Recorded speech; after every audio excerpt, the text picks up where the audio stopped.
la otra esquina. Tu comunidad, tu voz, tu esquina. Iniciamos el programa, Roberto. Saludos amigos desde la Corporación de Desarrollo Social CODES, con la asistencia de Gustavo Telde. Guillermo.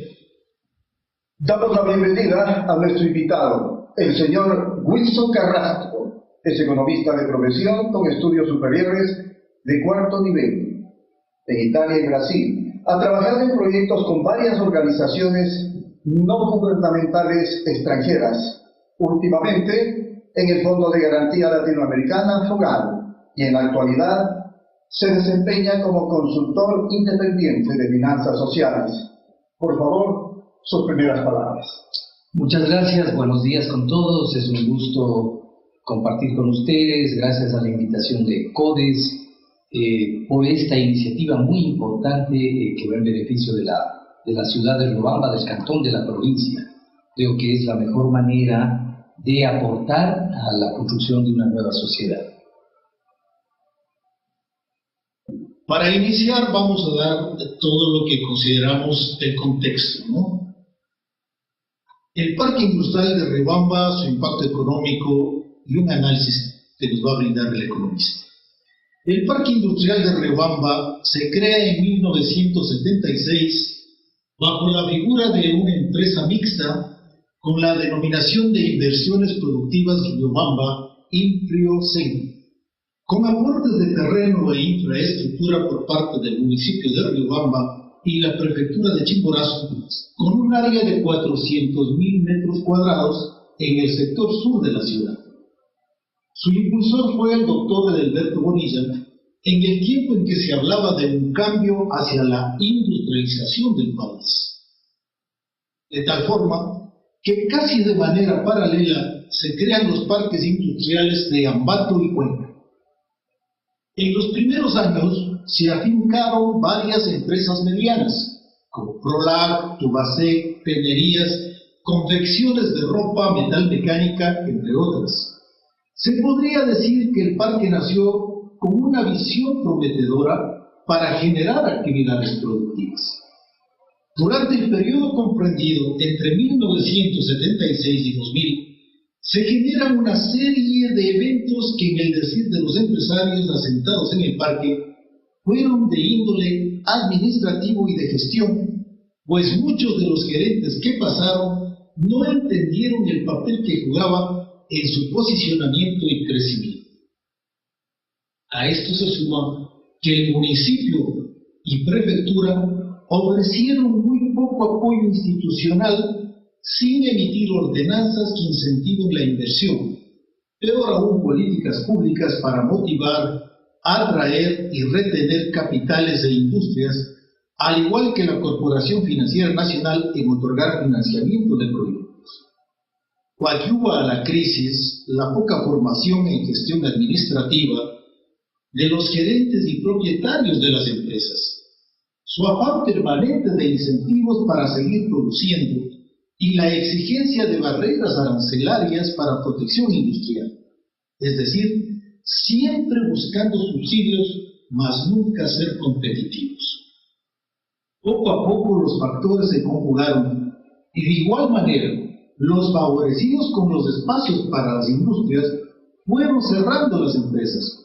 Otros que desde el inicio vieron como una oportunidad de asignación de terrenos a precios cómodos y largos plazos se fueron por la parte especulativa y nunca montaron una empresa, y más bien les dieron otros usos a los espacios como bodegas o centros de despacho.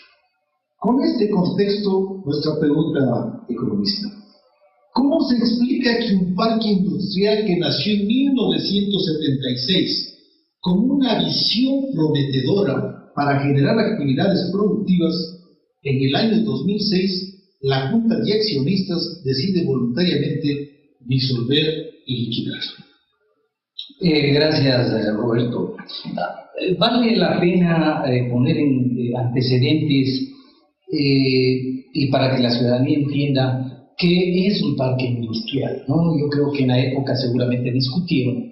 Sin embargo, el concepto general de parque industrial es que es un motor de desarrollo económico y productividad, ¿no?, que facilita de alguna manera todas esas acciones empresariales, comerciales, industriales en un solo lugar. Es la manera, digamos, más eficiente de utilizar un espacio donde todas las empresas de diversa índole ejercen sus actividades productivas, ¿no es cierto? Ese es un primer elemento. Pero en este concepto siempre hablamos del tema productividad. Y yo me pregunto si en aquella época se discutió un poco el tema que es productividad también. Y productividad, digamos, que es la capacidad que tiene una comunidad de generar riqueza, de generar prosperidad con los recursos locales, con temas de innovación tecnológica para un crecimiento económico. Y esto tiene que ver con dos temas fundamentales que seguramente en aquella época no fueron discutidos. El tema de las políticas públicas locales, me refiero a ordenanzas, me refiero a beneficios, me refiero a censos de las empresas, pero también hay otro listado muy interesante que cómo programaron el manejo de la infraestructura de un espacio público, de la materia prima, de la mano de obra calificada, del tema financiamiento y un tema muy importante que es el tema de la asociatividad. Porque una provincia, en un cantón como el nuestro, donde vivimos en una economía casi que marginal, vemos que lo que genera comercio son los pequeños negocios, ni siquiera las medianas empresas, ¿no? Entonces yo creo que en aquel tiempo se dejaron de analizar ciertos elementos que provocaron fisuras o establecieron factores de riesgo como el tema estructural, como el tema administrativo, como el tema jurídico y como el tema político. Entonces es muy importante que cuando se inicia un tema como la construcción de un parque industrial, es muy interesante hacer un símil como cuando uno pretende hacer un banquete para la familia y tiene una mesa con una sola pata, que es la voluntad política. Y lo que pasó en aquella época es precisamente eso.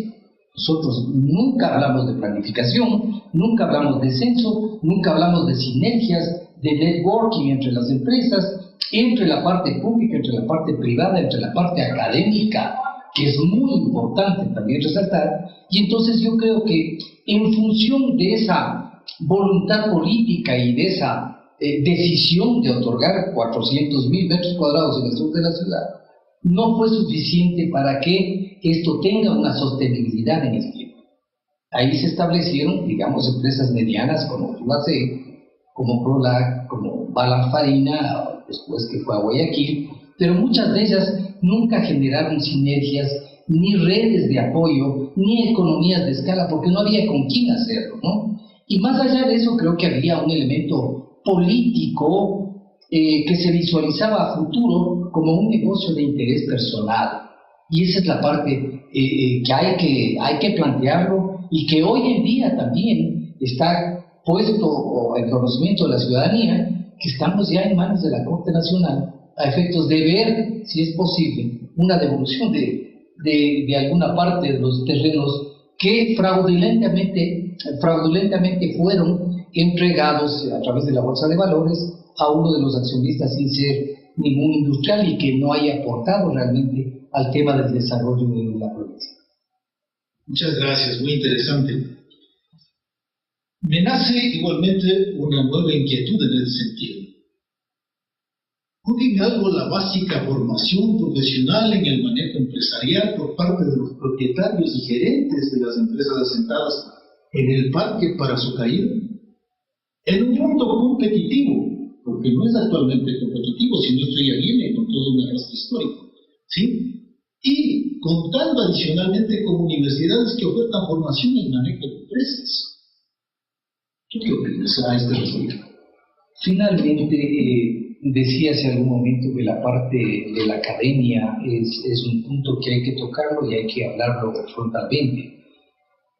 Riobamba, la ciudad universitaria, lo llaman ahora, y antes, bueno, ejercían también sus actividades académicas y además con un creciente y sostenido número de estudiantes en la provincia, que lo que ha hecho económicamente es inyectar ese tipo de economía casi que marginal estudiantil en la compra, en el arriendo, movilizar, digamos, una cierta cantidad de recursos en la ciudad de Riobamba, que es muy importante, por cierto.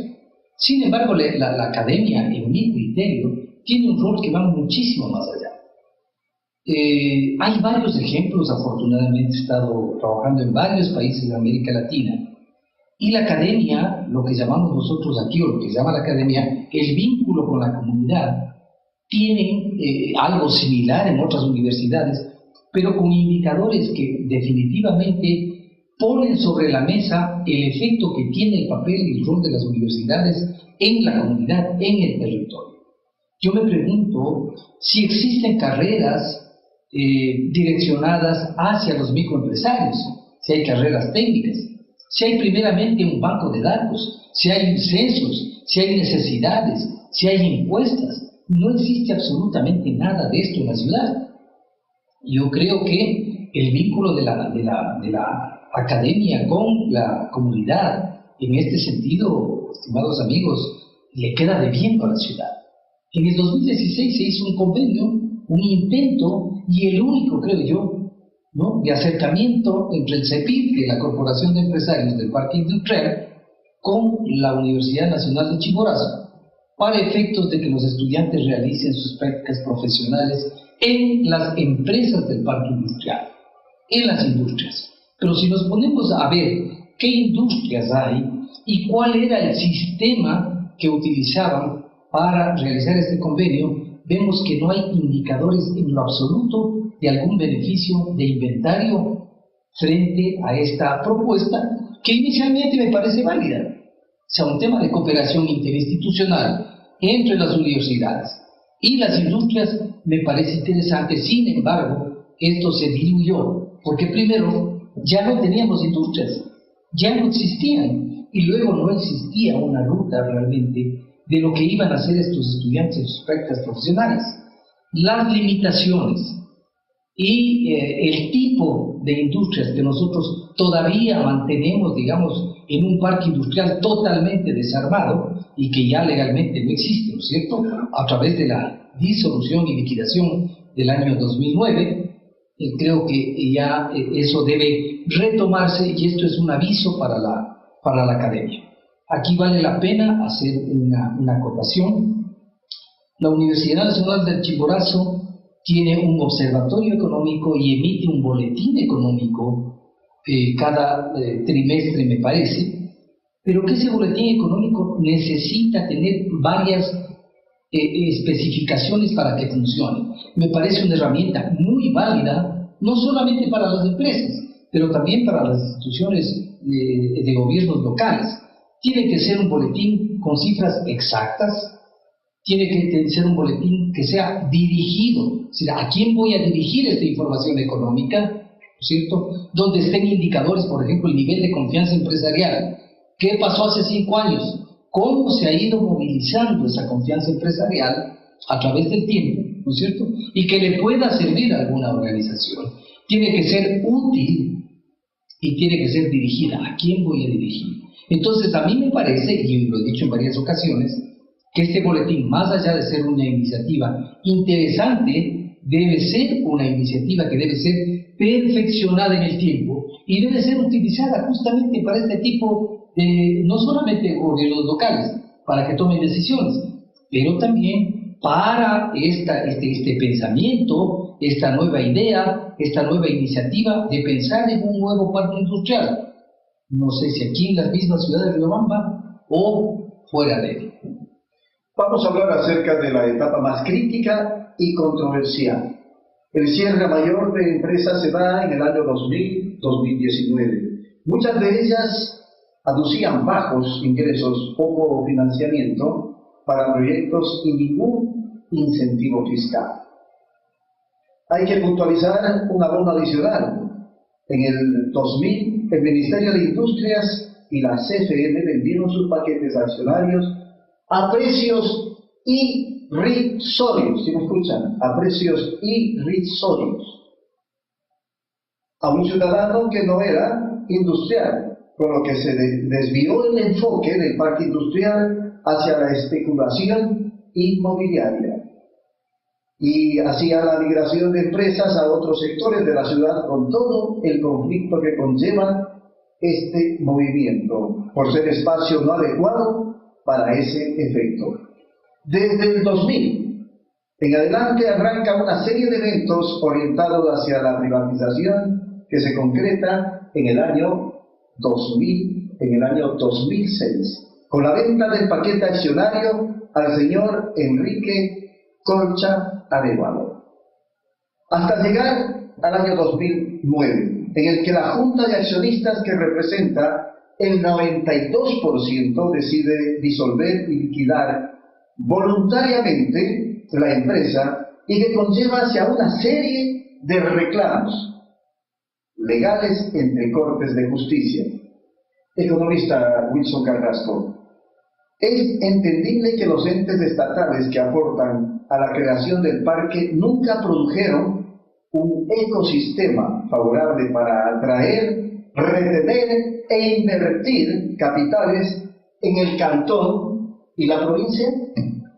Absolutamente, no, absolutamente. Creo que habría que dividir, digamos, en tres elementos, ¿no? El rol del Estado frente a esta crisis, el rol de las autoridades locales frente a esta crisis y el rol de los mismos directivos del parque industrial, ¿no? El rol del Estado creo que tiene que ver mucho con el ecosistema vial, sobre todo, ¿no? Cuando hablamos de un parque industrial, el primer elemento que se trabaja en un parque industrial es la renovación vial dentro del parque, en el territorio, hablemos en el cantón Riobamba, y fuera de él para sacar los productos, para que se muevan, ¿no es cierto? Ahí tiene un rol fundamental el tema del gobierno nacional. Y no nos olvidemos que cuando nace el parque industrial en el año 76, coincide con la gran marcha en Chimborazo, reivindicando la ausencia de aportes del Estado para que la provincia pueda volver a reconstruirse de alguna manera, ¿no es cierto? Coincide con la creación del parque industrial. Entonces ahí mismo ya vemos que existía ya una falla respecto del rol del Estado frente a las necesidades de la provincia. Por otro lado, el rol de las autoridades locales. Esto es un tema brutalmente importante y que es de un impacto social increíble en la provincia de Chimborazo. Cuando se da la sesión de disolución y liquidación del parque industrial, interviene el mismo alcalde, interviene el prefecto, interviene la empresa eléctrica, interviene el señor Enrique Colcha como mayor accionista, y dan paso a la disolución y liquidación de un parque industrial que, si bien tenía deficiencias, no cumplía con los aspectos que determina la ley para ser liquidada. Uno de ellos, la pérdida del 50% de sus activos. Ellos nunca perdieron. Más allá que en el 2007, por ejemplo, ya había una pérdida de $70,000. Es decir, no se estaba manejando bien. Sin embargo, esto jamás ameritó la disolución y el cierre y la liquidación del parque industrial. Pero yo creo que más allá de eso también tenemos que analizar, el país viene acarreando una serie de actos delincuenciales a nivel nacional. Y yo creo que hay que analizar que estos pensamientos absurdos, delincuenciales, ¿no? de agraviar, de faltar el respeto a la ciudad, ya venían trabajándose desde esta gran institución que podía ser un polo de desarrollo económico local en la provincia. Y claro, no debemos dejar de pensar que cuando compran a 40 centavos el metro cuadrado en una transacción terrible, ¿no?, para la ciudad, estamos hablando de especuladores inmobiliarios, estamos hablando de traficantes de tierras, estamos pensando que ellos no conceptualizaban el parque industrial para el desarrollo de la ciudad, del cantón, de la provincia. Estaban pensando ya en un beneficio personal. Y esto hay que ser muy claros. Hay que ver qué posición toman ahora, por ejemplo, el alcalde actual, el señor Vinuesa, el prefecto, el señor Tayupanda, frente a esta acción valiente y decidida que ha tomado la Corte en Chimborazo, ¿no?, de la devolución de estos 30.000 metros cuadrados, y veamos qué posición toman ellos y cómo se presentan ante la ciudadanía en defensa de los intereses de la ciudad.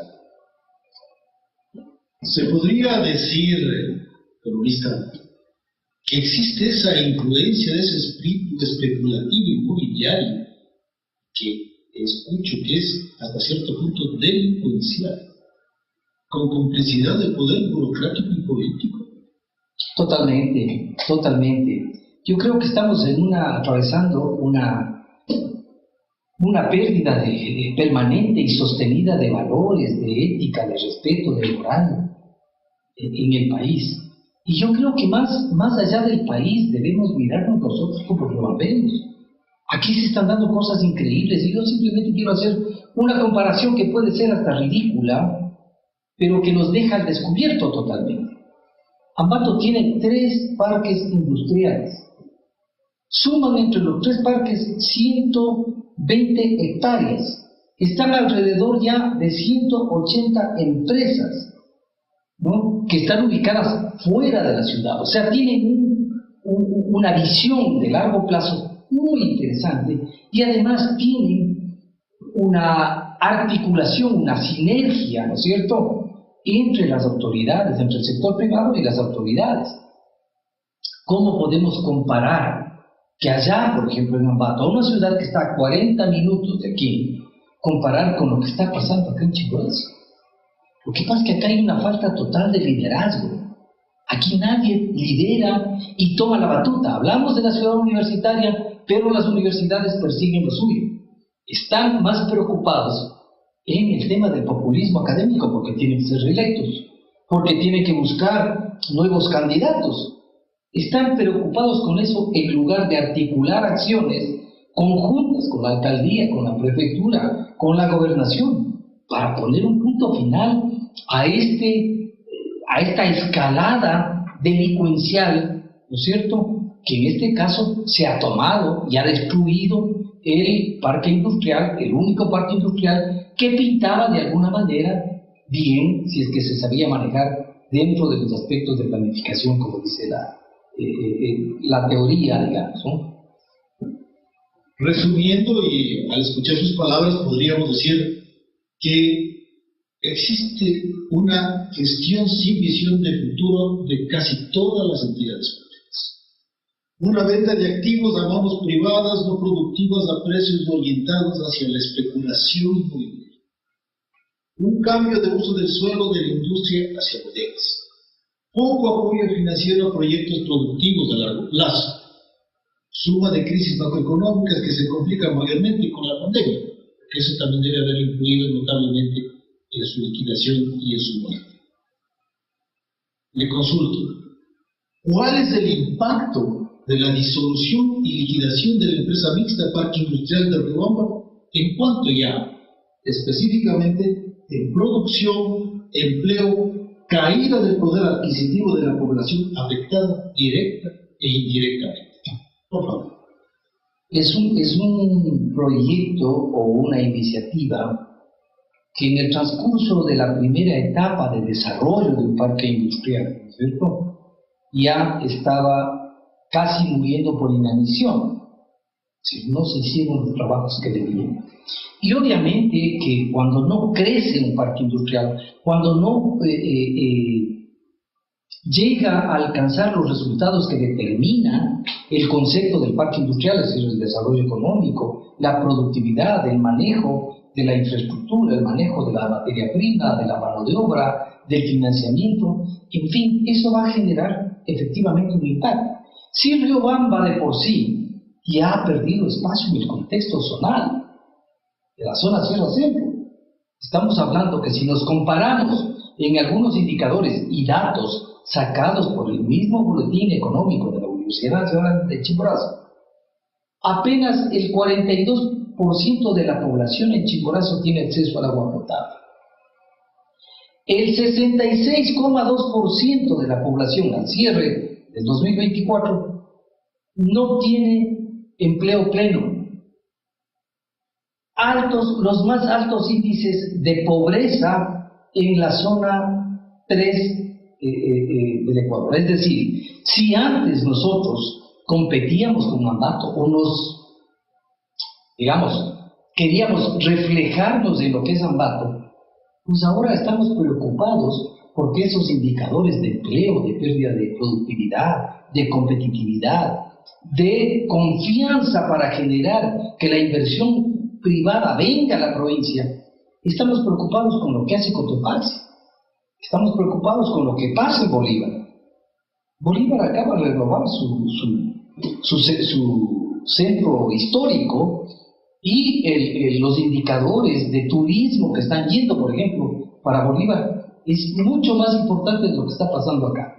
Y esto tiene que ver definitivamente con la ausencia de liderazgo de nuestras autoridades. Y eso hay que ser muy claro. Vamos perdiendo de manera sostenida y de manera muy preocupante estos indicadores del mejoramiento de las condiciones de vida de la población. No existen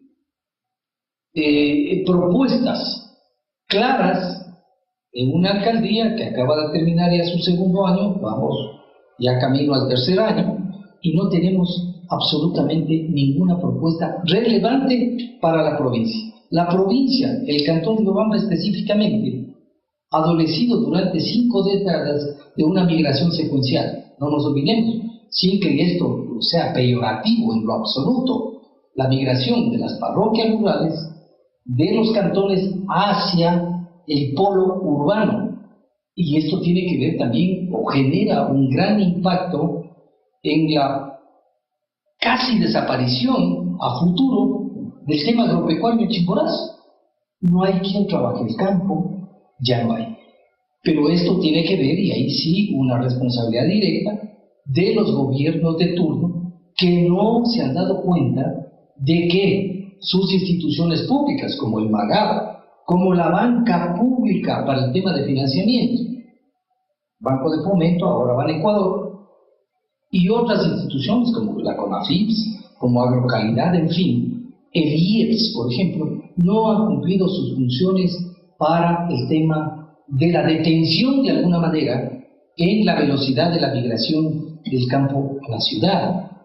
Y, consecuentemente, hay otro tipo de migración, por eso yo digo secuencial, es la migración de capitales de Riobamba hacia otros polos urbanos, como Quito, como Guayaquil. Conocemos varias familias que han dicho aquí vivimos en una economía de informalidad y de irrespeto a las normas.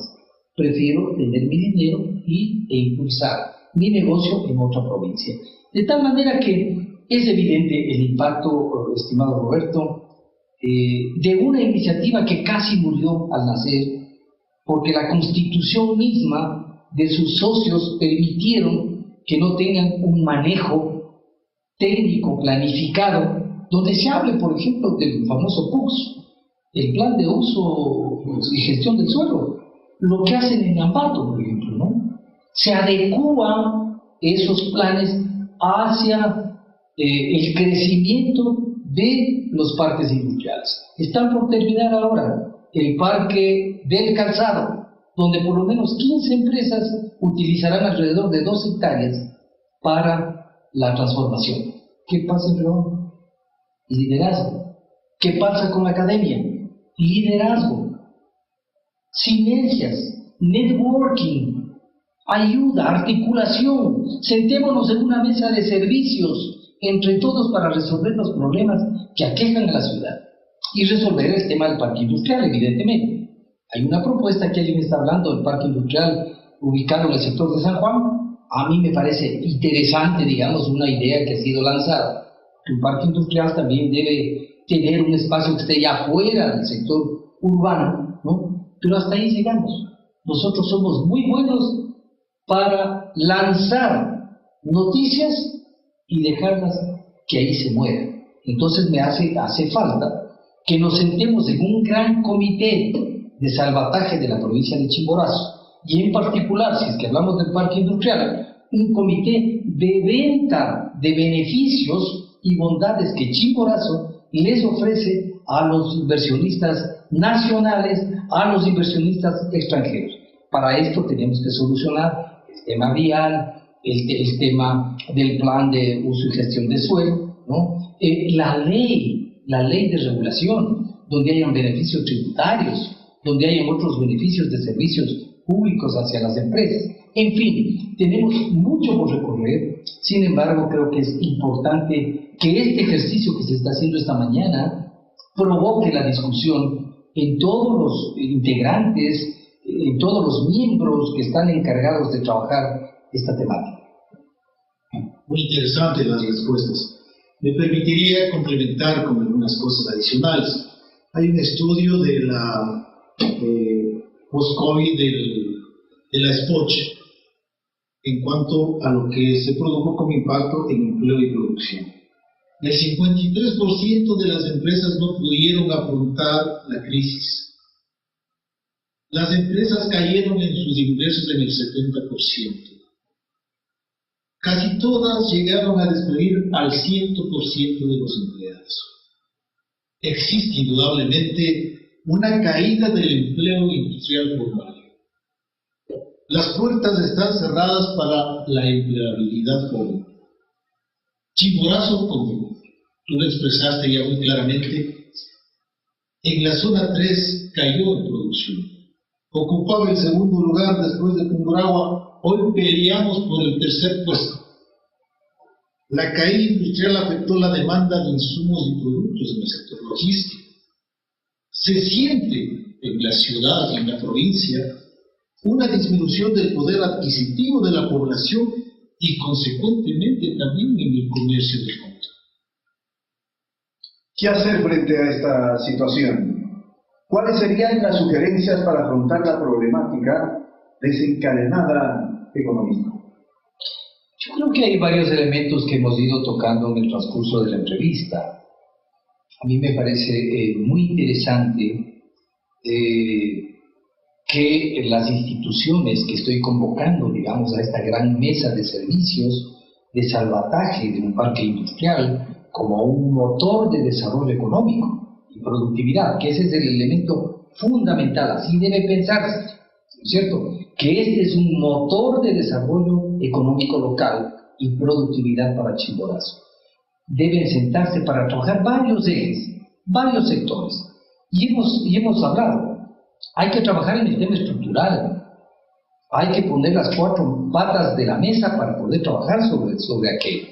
Yo creo que es necesario primero hacer un compromiso de una sinergia como política de Estado, que con el cambio de autoridades ni siquiera puedan moverse una mesa de servicios que trabaje este tema de desarrollo económico local. El primer elemento. Segundo, la academia tiene un rol fundamental. Necesitamos ver un censo de lo que está pasando en la ciudad. Alguien decía, pero ya de diagnósticos estamos cansados. Sí, pero no tenemos diagnósticos exactos, con cifras, con indicadores. Y la academia tiene la posibilidad de hacerlo. Yo creo que debe haber un acercamiento y una articulación entre la Universidad Nacional de Chimborazo, la SPOCH, Uniandes, otras universidades que están por acá, ¿no? Para trabajar en conjunto en un documento que valga la pena.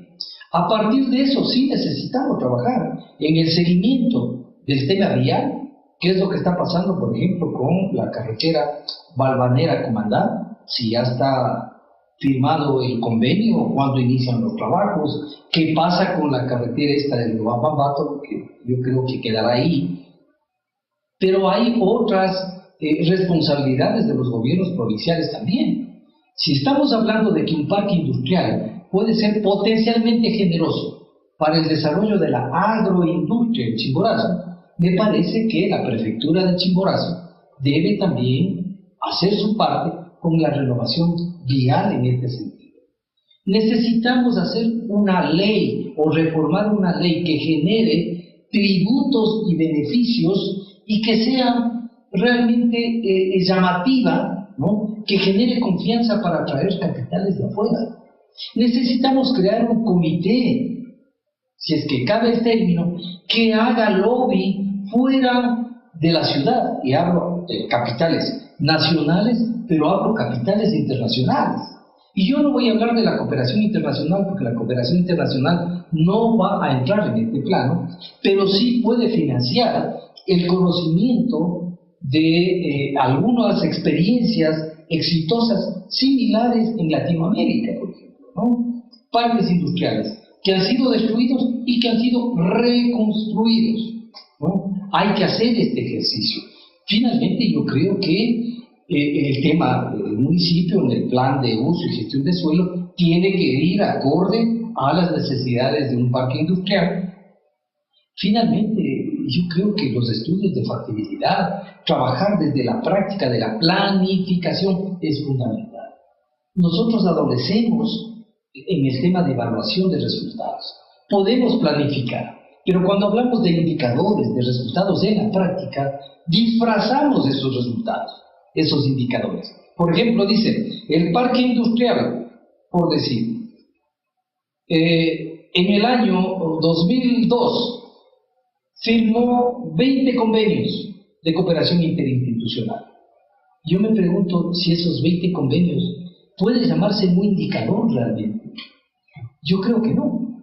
El indicador es qué generó ese convenio, en cuánto mejoró la calidad del parque industrial, en cuánto mejoró la calidad de las condiciones de vida de la gente que trabaja en el parque industrial. Y hablabas de la empleabilidad, ¿no es cierto? ¿En qué medida mejoró el estado y situación financiera de las pequeñas empresas? ¿No? ¿Cómo se buscaron, por ejemplo, cuántas búsquedas ha habido de mercados, cuántos acercamientos con empresas públicas, quiénes han ido a hacer esta gestión? En fin, yo creo que es un trabajo que no puede dejarse a un directorio de un parque industrial. Yo creo que aquí hay una articulación obligatoria, es decir, formar un equipo privado, empresa privada y empresa pública. Y entre los dos tienen que ejercer una presión y hacer un lobby hacia afuera a efectos de mejorar vialidad, mejorar el tema de leyes tributarias en beneficio de los potenciales inversionistas, es decir, hacer un seguimiento de todos estos elementos que permitan refundar un nuevo parque industrial. Así, en las condiciones como estamos ahora, le veo bastante complicado. No hay un apoyo frontal por parte del Estado central. Entonces yo creo que por sí mismos, lo que la provincia de Chimborazo, el cantón Riobamba, las autoridades, los inversionistas, debemos sentarnos a repensar el tema del parque industrial. Y ojalá la justicia también se haga justicia, porque hay que sentar precedentes en la provincia de Chimborazo, ¿no? Es apenas 30.000 metros cuadrados que estamos recuperando de 400.000 que fueron otorgados inicialmente. ¿Y qué pasa con eso? Ahí quedó. Serán programas de vivienda, pero ya de interés personal. Es decir, ya no podemos hablar de un parque industrial. Así es que todavía pienso que se pueden hacer muchas cosas, pero con una sinergia total de los interesados. Muy interesante todas las reflexiones que ha tenido la gentileza de brindarnos, economista. Resumiendo, podríamos decir, queridos escuchas, tenemos que conformar un comité, y ahí complementaría no solamente entre empresa privada y el sector público, sino también las organizaciones de la sociedad civil, que seríamos las facilitadoras de todos estos espacios, para hablar precisamente sobre lo que son temas de Chimborazo, partiendo desde la planificación, teniendo en cuenta que este comité interinstitucional y de mentes que tengan esas capacidades necesarias para llegar. convertirse en ese motor de desarrollo, como se ha dicho. No basta que la academia simplemente se limite a la parte de hacer prácticas en determinadas instituciones o de generar estudiantes que entran a la desocupación. Hay que vincularles en toda esta cantidad de procesos de tal manera de, con datos actualizados que son necesarios, enseñarles que el desarrollo también se basa en análisis y evaluación de todas las propuestas que se hacen. Usted ha sido muy gentil en darnos una serie de criterios y le agradecemos por eso. Estuvo con nosotros el economista Wilson Carrasco, consultor independiente, a través de este canal digital que va a estar siempre presente todos los días lunes. Nuestra esquina, tu comunidad, tu voz, tu esquina. Muchísimas gracias.